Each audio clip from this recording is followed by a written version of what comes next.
Всем привет на канале Стройвагон ТВ. Камины согревают человека с древних времен и так же, как и печи, не утратили популярность среди населения и в наши дни. Современные камины бывают разными, например, простыми и сложными, с открытой или закрытой топкой, заводского изготовления или сделанной своими руками, как говорится, на любой вкус и предпочтение. Но какими разными они не были, выбор конструкции камина всегда зависит от площади и объема помещения, в которую планируют установить это устройство. Для нормального функционирования камина в процессе эксплуатации очень важное значение имеет его топливник, точнее его размеры. Размеры топливника камина должны быть пропорциональны основным размерам помещения. Или, если выразиться по-другому, то в большую комнату можно установить камин с большой топкой, а в маленькой комнате с маленькой топкой. Объясняется это тем, что на изменение силы тяги камина влияют размеры топливника и входного отверстия, а также угол наклона задней и боковых стенок топливника, сечение и высота дымовой трубы. То есть высота, ширина и глубина топливника камина должны соответствовать не только размерам комнаты, но также должны соответствовать сечению и высоте дымовой трубы, иначе камин будет дымить. На представленной схеме в таблицу можно увидеть основные рекомендуемые параметры камина в зависимости от размера помещения, в котором планируется его размещение. Для того, чтобы камин работал исправно и не дымел в помещении, рекомендуется придерживаться строго приведенных для удобства в таблицу данных. Тягу камина, а также его теплоотдачу можно усилить путем постепенного напуска внутрь задней стенки топливника примерно на 20 градусов. Верхнюю часть топливника сужают и образуют так называемую горловину, также для усиления тяги. Чтобы избежать перепада воздушных потоков, которые вызывают опрокидывание тяги и дымление камина в помещении, необходимо устраивать газовый порог, то есть дымовой зуб. Форма и размеры этого дымового зуба зависят от конструкции топливника и дымовых каналов. Приведенными в таблицу размерами камина рекомендуется придерживаться, если вы планируете построить камин из кирпича с открытой топкой. Если у вас камин оборудован современной заводской топкой со стеклянной дверкой, то этими размерами можно и пренебречь. В таком случае в маленькой комнате можно установить и камин с большой закрытой топкой, если у вас есть желание, но не забудьте дополнительно устраивать канал для подачи в топку воздуха, необходимого для горения дров. Дополнительную подачу кислорода в топку проводят обязательно, так как для горения дров в камине необходимо большое количество кислорода, а это количество воздуха, которое находится в маленьком помещении, не хватит для нормального горения дров, и следовательно камин не будет работать. Также в таком случае дымовой зуб не устраивает, так как закрытая стеклянная дверка топки камина при горении дров, а также установка металлического колпака на оголовок дымовой трубы, расположенный над кровлей, надежно защитит вас от эффекта обратной тяги. Что такое эффект обратной тяги, почему так важно ее избежать, и самое главное, как можно от нее защититься наиболее простыми и доступными способами, я уже зрителям канала Стройвагон ТВ рассказал в других выпусках на канале. Но так как наша аудитория медленно, но уверенно растет, я во второй части этого видео расскажу и новым зрителям канала, как избежать обратную тягу в бытовых печах и каминах.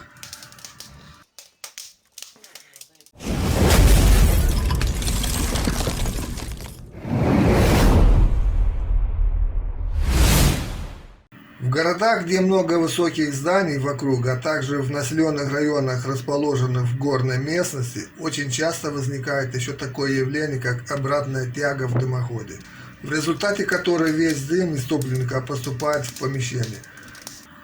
Высота трубы для отвода дымовых газов, особенно над кровлей дома, имеет большое значение, потому что она прямо влияет на силу тяги печного устройства. Неправильно или неудачно выбранная высота трубы над коньком кровли не только снижает силу тяги дымовых газов, но и создает их обратное движение, то есть завихрение воздуха, в результате которой печь начинает выбрасывать дым в помещение. Такое явление называется обратная тяга, и многие из вас знакомы с таким явлением давно. Обратная тяга возникает по причине сильного ветра, который оказывает значительное влияние на движение дымовых газов в трубе. И, как я уже говорил, такое явление, как обратная тяга, особенно часто случается в городах и населенных районах, расположенных в горной местности. Для того, чтобы разобраться в этом явлении, смоделируем 3 случая воздействия ветра на дымовую трубу. Итак, ветер дует строго горизонтально на трубу, и в таком случае он, натолкнувшись на дымовую трубу, изменяет свое направление в большей степени в сторону выходного отверстия трубы, то есть направляется вверх. В результате около трубы происходит разрежение воздуха, и дымовые газы как бы высасываются из дымовой трубы, и сила тяги в таком случае усиливается. Когда ветер дует снизу вверх, тяга в трубе становится еще сильнее, потому что разрежение воздуха, которое он создает возле трубы, больше, чем в первом рассмотренном случае. Когда же он дует сверху вниз, то он задувает дымовые газы обратно в трубу, и они попадают таким образом в помещение. В таком случае большое значение на трубу оказывают и более высокие здания, находящиеся вблизи дымовой трубы, или высокие деревья. Ветер в таких случаях, ударяясь в стену более высоких зданиях или деревьях, рикошетом направляется сверху вниз прямо на дымовую трубу и опрокидывает тягу. Поэтому высоту трубы над коньком кровли для избежания эффекта обратной тяги нужно вычислять уже для каждого случая отдельно. И это не так-то просто, как может казаться на первый взгляд. И в таких случаях уже всем известная схема расположения дымовой трубы над коньком может и не сработать. Но несмотря на все эти трудности, существует большое число простых методов, которые помогают снизить вредное влияние силы ветра на дымовую трубу. Они всем вам известны, например, как установка на дымовой трубе металлического колпака или зонта, способный защитить дымовую трубу от опрокидывания тяги. Также вместо металлических колпаков мастера-печники устраивают перекрытие из кирпича, который также очень хорошо защищает и имеет, кроме того, и приличный внешний вид. Но кроме этого, такой колпак сможет защитить оголовок трубы не только от сильного ветра, но и от размывания и увлажнения дождевыми и талыми водами. Также для избежания опрокидывания силы тяги применяют еще и дефлекторы различных конструкций, которые есть в большом ассортименте в продаже, как говорится, на любой вкус, или можно соорудить без труда своими силами. Учитывая, что камины имеют довольно низкий коэффициент полезного действия, неудивительно, что у многих людей появился большой интерес к печам, имитирующие камины по внешнему виду, но сохранившие свои обогревательные качества. О том, что это за печи и как улучшить их обогревательные свойства, а также обогревательные свойства камина, мы поговорим более детально в следующей части этого видео.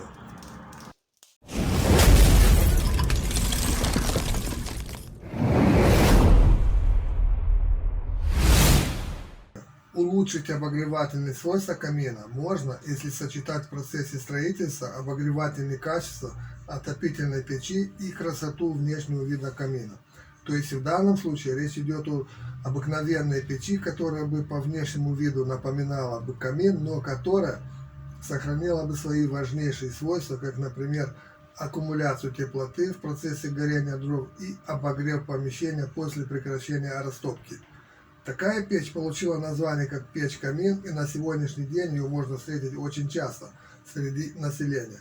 Печь-камин, оборудованная змеевиком для водяного отопления, как нельзя лучше подходит для обогрева и украшения как маленьких дачных домиков, так и довольно вместительных загородных домов, расположенных в удаленных районах, где невозможно пока что по различным причинам подключить их к трубопроводу с природным газом.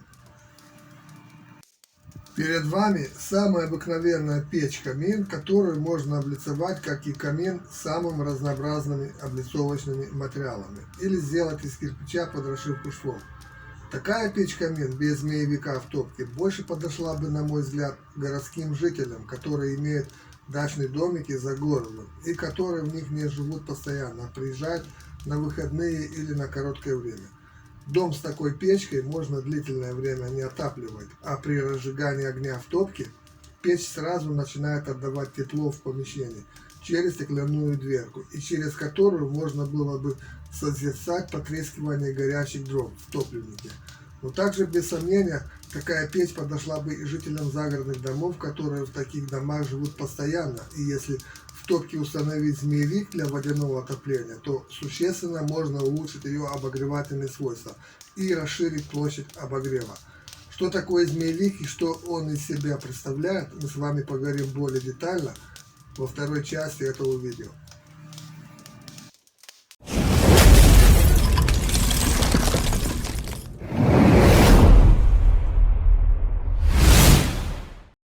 Очень часто отопление дачных домов и других жилых помещений осуществляется с использованием печей-каминов, в которых монтируют самодельный генератор тепла из листового металла или из стальных труб, более известные в народе как змеевики или водяные контуры.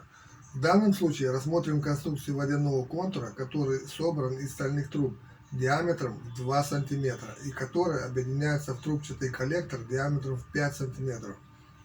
Общая площадь поверхности нагрева такого устройства может составлять до 1,5 квадратных метров. Таким образом, во время растопки печи вода в водяном контуре нагревается до максимальной температуры и, циркулируя в нем, направляется по трубопроводу к радиаторам системы водяного отопления дома. Расчетная теплоотдача такого контура может составлять до 9000 Вт или 7000 килокалорий в час. Размеры именно этого водяного контура составляют в длину 60 см, в высоту 40 см, а по ширине 35 см. Весит такой змеевик не более 25 кг, но вес зависит, как вы все понимаете, от толщины стенок металла, ну и его диаметра труб. Теплопроизводительность любого водяного контура должна восполнять потери тепла помещений дома в наиболее холодный зимний период. Поэтому размеры водяного контура выбирают в соответствии с суммарными теплопотерями помещений дома. Но во всех случаях размеры водяного контура не должны быть огромными, так как чем меньше воды в нем, тем быстрее вода нагревается и, следовательно, быстрее циркулирует в трубопроводе. Быстрая циркуляция воды в системе отопления приводит к наиболее быстрому прогреву помещений, так как вода не успевает полностью остыть и через обратку попадает в змеевик не сильно охлажденно. Размер этого водяного контура позволяет обогревать двухэтажный дом площадью до 250 квадратных метров. Если у вас дом размеров поменьше, ну скажем примерно площадью до 100 квадратных метров, то смело можете использовать точно такой же водяной контур с такими же размерами по ширине и высоте, но длину можно сократить до 40 см. Это приведет к уменьшению объема воды в трубопроводной системе, а следовательно и к экономии печного топлива во время растопки печи. И последнее. Почему именно печь-камин или печи такого типа более всего подходят для установки в них водяного контура? Спросите вы, и я вам отвечу следующим образом. Печь-камин или печь такого типа имеет большой процент КПД при сжигании топлива в топливнике и имеет простую систему движения газов, что обеспечивает использование тепловой энергии от сжигания топлива наиболее полно. Печи-камины имеют также систему с преимущественным нижним прогревом, в которой, как известно, обеспечивается наибольший нагрев именно нижней части печи. При этом такие печи равномерно прогреваются, имеют красивый внешний вид, достаточно долго сохраняют тепло и отдают ее помещению. И что также немаловажно, при этом они равномерно остывают. На этом все. Всем спасибо за внимание. Жду, как всегда, ваших комментов под этим видео. Хочу напомнить вам, что более подробную информацию вы найдете на страницах сайта strойvagon.ru. Тем, кто смотрит наш канал впервые, просим оформить подписку на новые обновления нашего канала. Думаю, что очень скоро встретимся опять в новом выпуске. Ставим лайки, комментируем это видео, распространяем это видео и оформляем подписку.